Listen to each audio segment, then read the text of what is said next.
ओम शांति। सृष्टि के महानायक प्रजापिता ब्रह्मा के दिव्य कर्तव्यों की अमीट छाप। अध्याय 17। नेष्ठी नेत्रों में समाया वो अलौकिक आकर्षण। मधुबन में बाबा के सम्मुख अनेक बहन भाइयों को बैठने का सौभाग्य प्राप्त हुआ ही है और सभी के अनुभव भी सुनने योग्य है। बाबा के सम्मुख बैठने का सौभाग्य मुझे भी बहुत बार प्राप्त हुआ। हर बार के अनुभव की एक अनोखी ही दास्तान और एक निराली ही कहानी है। सन 1956 में मधुबन में थोड़े ही से भाई बहन होते थे। तब मधुबन में भोग के समय भी हम थोड़े से ही लोग मातेश्वरी और पिताश्री जी के सामने बैठे होते थे।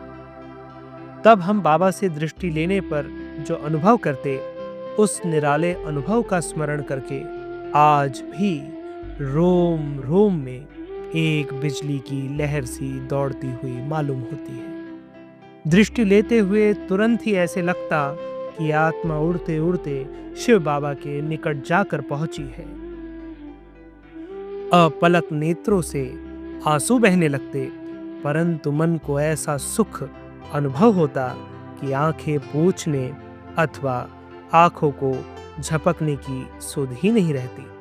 और यदि कहीं ऐसा भान आ भी जाता तो भी अव्यक्त यात्रा के अनुभव से नीचे उतरने को मन तैयार न होता। इस ईश्वरीय विश्वविद्यालय के संपर्क में आने से पहले हमने ग्रंथों में नेष्ठी नेत्रों की बात पढ़ रखी थी, परंतु नेष्ठी नेत्रों का साक्षात्कार तो बाबा के सामने बैठने से ही हो पाया।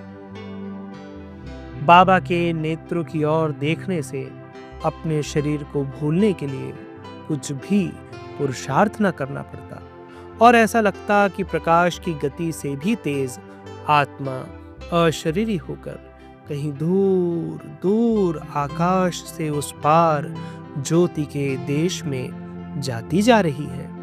यह अनुभव जितना ही सूक्ष्म होता था उतना ही गहरा और बाद में भी आत्मा की स्थिति को अव्यक्त बनाए रखता था। इससे स्पष्ट है और यह समझा जा सकता है कि बाबा की योग स्थिति कितनी परिपक्व, शक्तिशाली एवं गहन रही होगी और वे स्वयं कितने देहातीत एवं अव्यक्त अवस्था में रहते होंगे। इसी अनुभव को किसी कवि ने क्या खूब लिखा है। ओ बाबा नैन तेरे उड़न खटोले, बैठ इनमें मनवा मेरा खुशियों में डोले।